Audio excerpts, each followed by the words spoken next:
As an executive recruiter, I'm here to tell you the game has completely changed. I've seen it firsthand. The old hiring playbook, it's obsolete.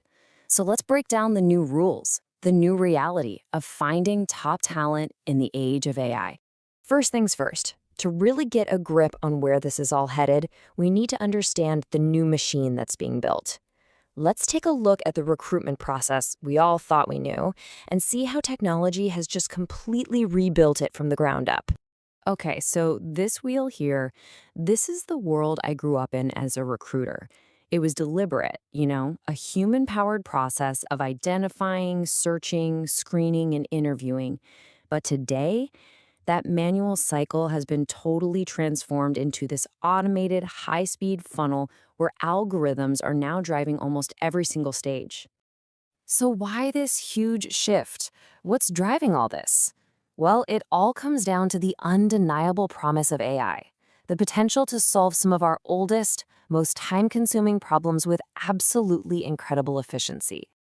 And believe me, the numbers are just staggering.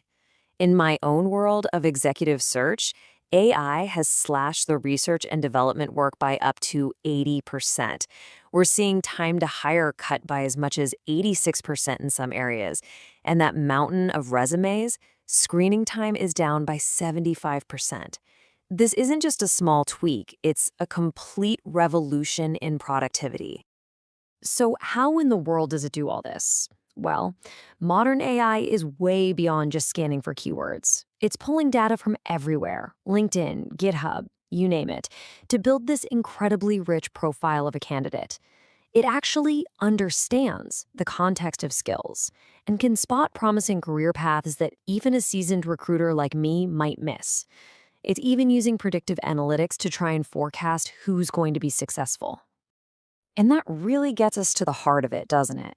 This is the question my clients and my candidates are all asking. What does it actually mean for your career when that first critical judgment is being made by an algorithm? Okay, check out this table. It really breaks down the old world versus the new. The old applicant tracking systems, the ATS, were pretty dumb. They were binary. You either had the keyword or you didn't. But look at the AI column. Today's AI is contextual. It doesn't just see the word Python. It understands the difference between you just listing it as a skill versus you actually demonstrating it in a project on GitHub, and it scores that way higher. It's looking at your career progression, not just counting the years, and it creates this composite score that literally ranks you against every other applicant.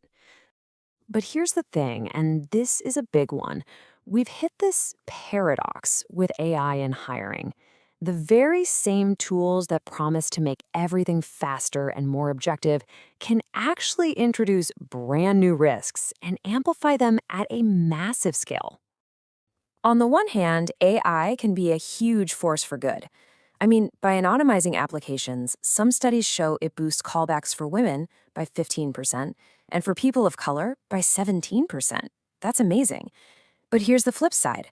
If you train that same AI on biased historical data, which, let's be honest, most companies have, it will learn and then amplify those biases, penalizing people with career gaps or those who didn't go to an elite university.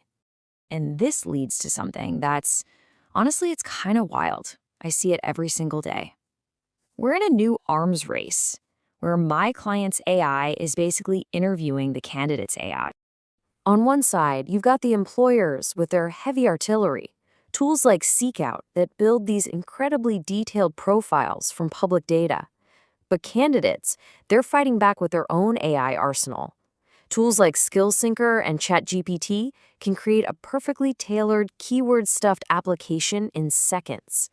The result?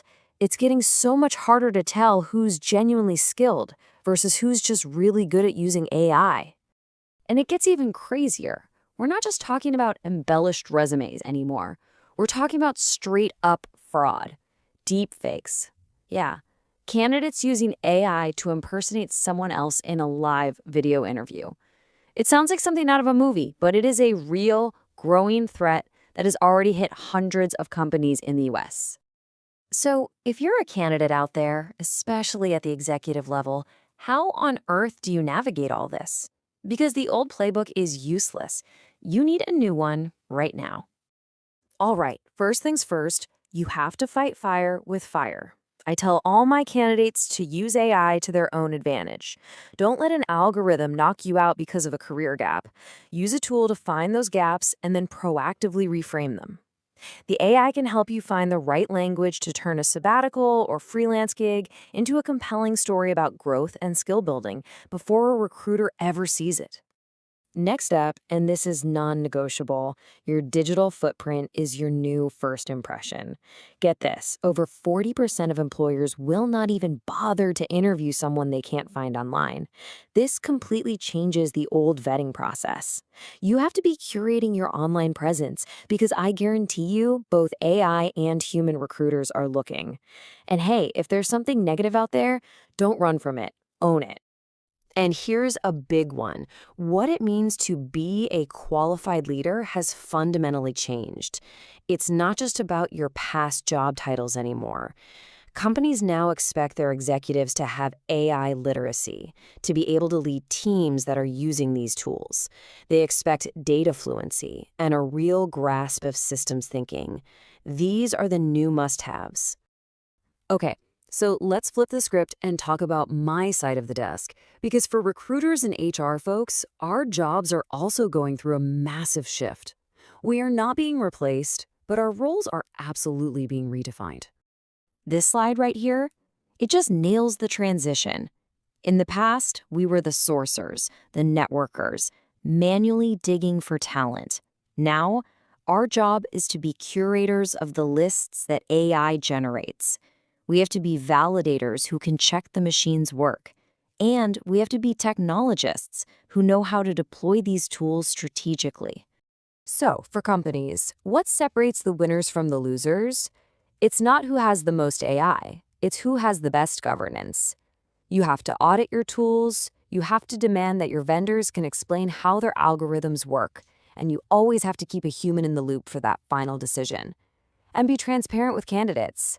This isn't just good advice, it's quickly becoming the law. So, where does this all leave us? It's not some scary battle of humans versus machines. It's really a new, much more collaborative way of thinking about the future of work. The model that's really working is something people are calling the Centaur model. Think about it. AI is the powerful workhorse, doing all the heavy lifting, the massive data sourcing and screening. This frees up us humans to focus on what we actually do best, building relationships, using empathy, and making those complex, nuanced judgments that a machine just can't. A colleague of mine put it perfectly the other day. They said, it speeds up the funnel, but you can't take your hands off the wheel. And that's exactly it. AI gives us this incredible speed and leverage, but human oversight, human judgment, that remains absolutely critical. And that's really the final question, isn't it? For every leader, every hiring manager, every single candidate.